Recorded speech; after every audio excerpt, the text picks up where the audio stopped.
আমার যেটা বলার সেটা তো ডেফিনেটলি আমি সুপ্রিমোর সাথেই বলবো বলে আজকের দিনটার জন্য ওয়েট করা। আর যদি প্রেসকন করে বলার থাকতো তাহলে অনেক দিন আগেই বলে দিতাম। আর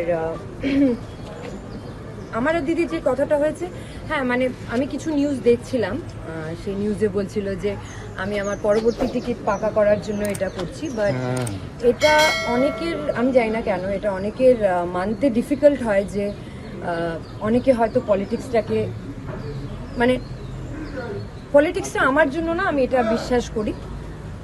কারণ পলিটিক্সে আসলে আমার মতো মানুষরা না, মানুষের না একটা লাইসেন্স পেয়ে যায় জাস্ট র্যান্ডম গালাগালি দেওয়া, তুমি কিছু করো না করো।